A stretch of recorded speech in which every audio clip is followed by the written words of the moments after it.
तडा नावाचं गाव आहे. काल कळवलं काही जणांना मी. TADA इकडे उजव्या हाताला किंवा मागे जो परिसर दिसतोय तो इथून 40 किलोमीटर अंतरावर श्रीकालाहस्ती तिरुपती जवळचं एक गाव आणि पलीकडे तिरुपती 70 किलोमीटर अंतरावर इथून माझ्या मागे. आणि इकडे उजव्या हाताला Shri city SRI Shri city नावाचा इंडस्ट्रियल एरिया आहे. आंध्रामधला एक 5 स्टार आपल्याकडे MIDCs असतात, 5 स्टार MIDC तसा प्रेशस किंवा स्टार इंडस्ट्रियल एरिया. आणि आता इथे दिसत नाही पण काल मी सांगितलं तसं ताडीची बनं आहेत आजूबाजूला. म्हणजे इकडे चेन्नईकडे जाताना 65 किलोमीटर अंतरावर चेन्नई आहे आणि रस्त्याने ताडीची झाडं आहेत. बनच्या घनदाट ताडीची झाड. आणि म्हणून असं कळलं इथली ताडी प्रसिद्ध आहे आणि म्हणून हे तडा नावाचं गाव आहे. पण हिंदीमध्ये हे यांचा उच्चार तडा आहे आता झालेला, पण मूलतः तड एवढंच नाव आहे गावाचं. तर काल प्रभाताईंच्या कविता मी वाचल्या आणि आवर्जून उल्लेख करावासा वाटतो की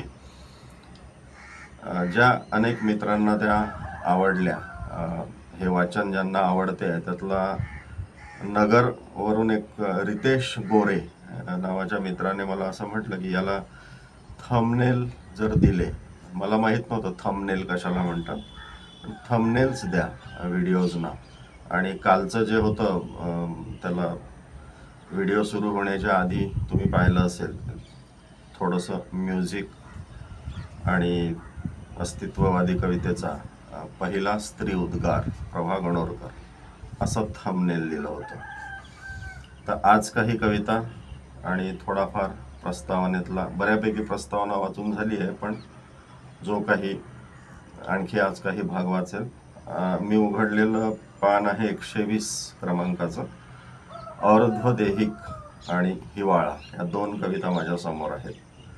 त्यातली और्ध्वदेहिक ही याचा भाग आहे बहुतेक.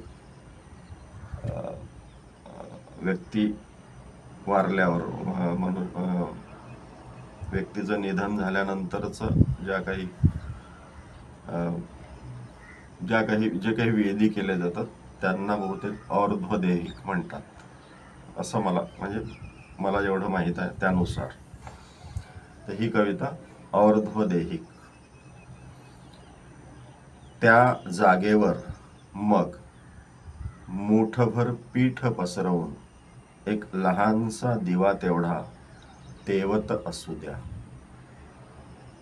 अजूनही मी कदाचित जमिनीच्या गार मृदू स्पर्शगंधाला आसुसलेली असेन. नाही सुटत एकेकाला शरीराचे अनुबंध असे म्हणा हवे तर. शिवाय तसे माझे तेवढे वयही झालेले नसेल. मी दर क्षणी कणाकणाने जगण्याला उत्सुक तुमच्याप्रमाणेच असताना निरोप घ्यावा लागेल सर्वांचा मला. एकेकाला हाका देऊन तर माझे अस्तित्व 10 दिवसांसाठीच का होईना, पण मागे उमटलेले दिसावे सूक्ष्म पाऊल खुणांनी एवढी इच्छा.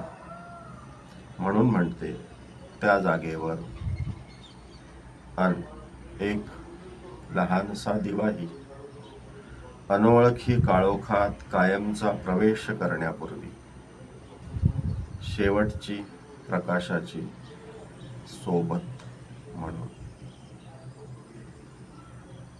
और्ध्वदेहिक ह्या आशयाच्या कविता, जसं कोशिश नावाची विष्णू खरेंची कविता जाण्याच्या आपल्याला एक दिवस जावं लागणार आहे.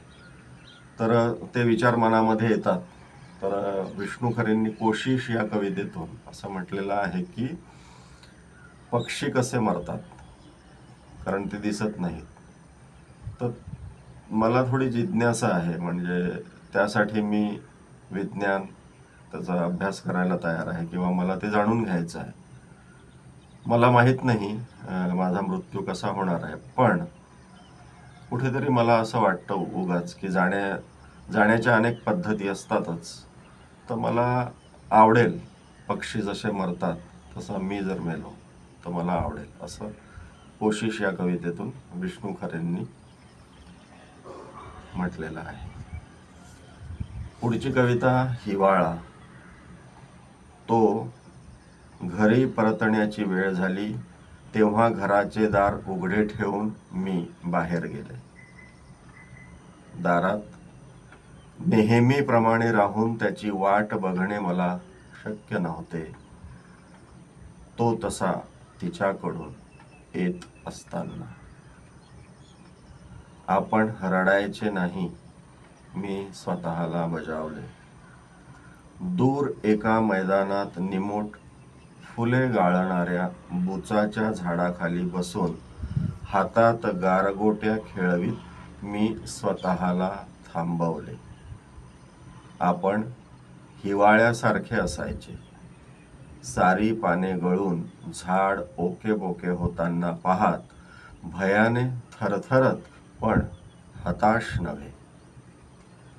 त्याच्या नकळत त्याला घराच्या दिशेने पाठमोरे चालताना पाहताना मला दुरूनही जाणवत होता त्याच्या चालण्यातला शीण. तो एक एक पाऊल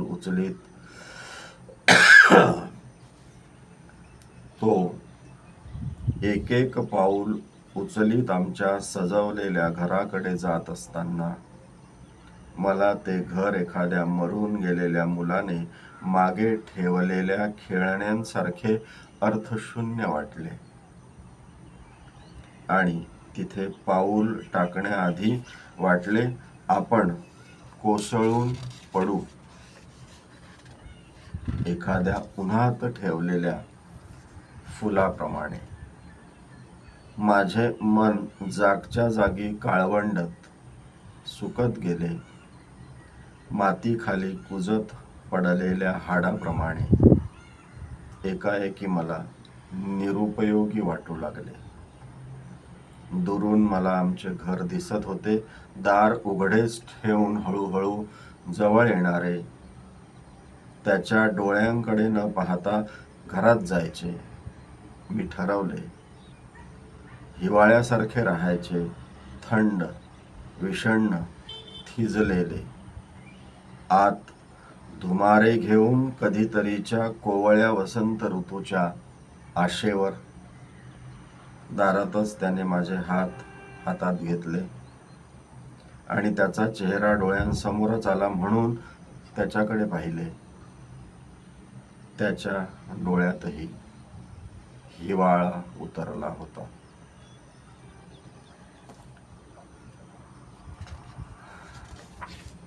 हिवाळा. आणखी एक कविता विवर्त या नावाचा संग्रहच आहे. तिच्या आतल्या आत पावसाने खचलेल्या घरांची पडझड. समुद्राचे पार क्षितिजापर्यंत ओसरणे. उंच सुरूच्या वृक्षांची अविरत पानगळ. बाहेर लहान मुलीच्या हसण्याचा आवाज. कुणीतरी तळहातावर ठेवलेले सशाचे पिल्लू.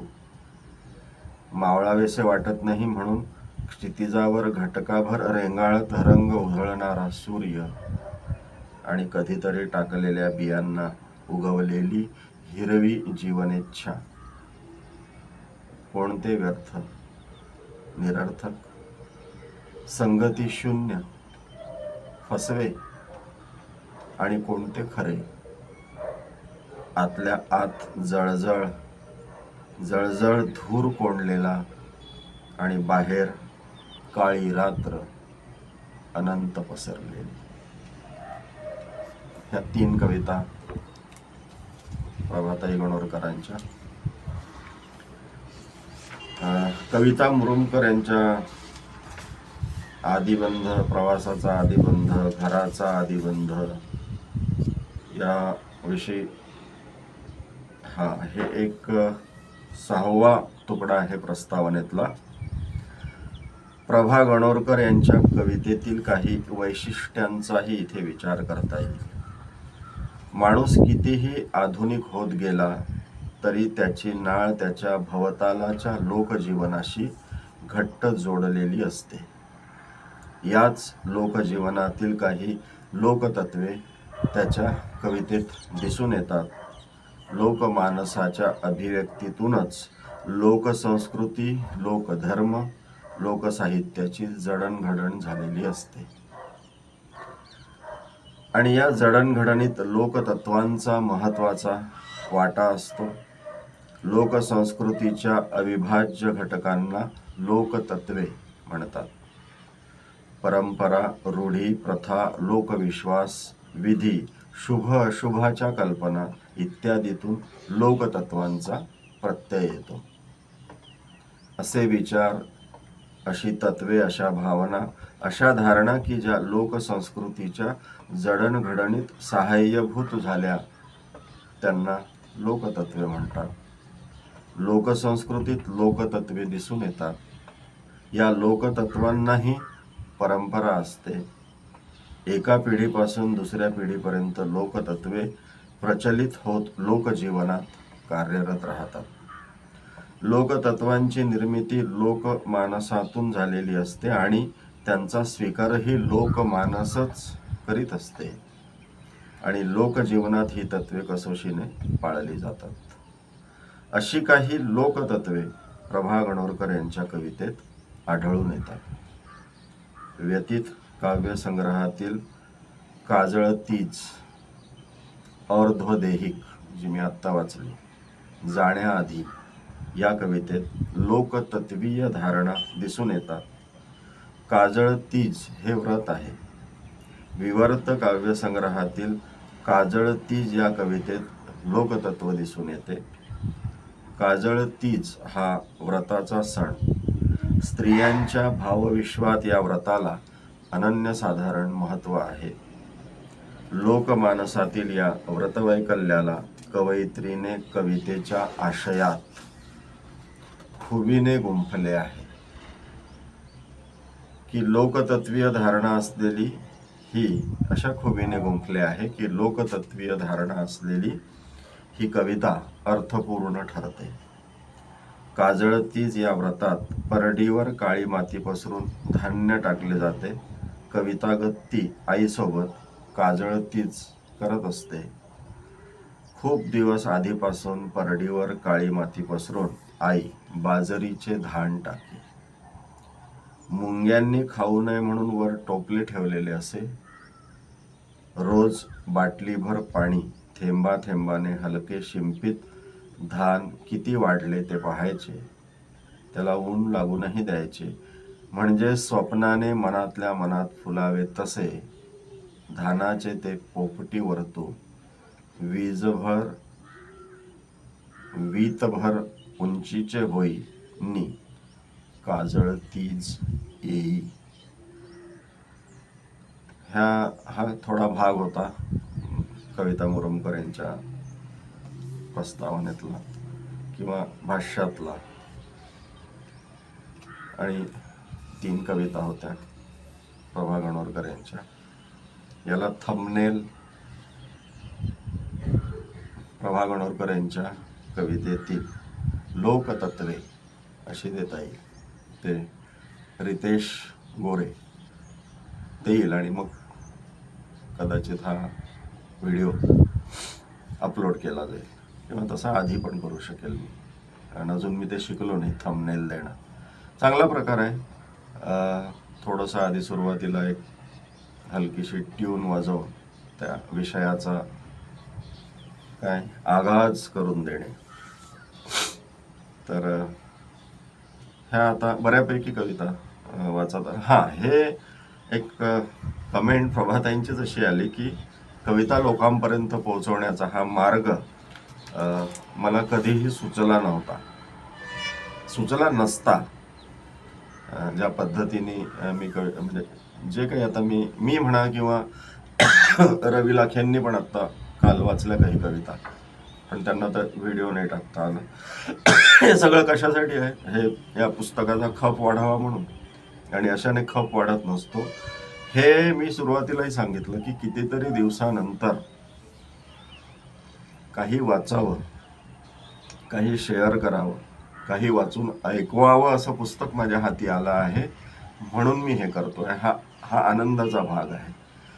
याच्यातून हा ठीक आहे, उत्सुकता निर्माण होईल आणि 5-10 प्रती यामुळे काहींनी, ज्यांना कदाचित माहीत नव्हतं प्रभा गणोरकरांची कविता, अशांमध्येही उत्सुकता निर्माण झाली आणि त्यांना कविता वाचाव्याशा वाटल्या आणि त्यांनी पुस्तक मागवलं.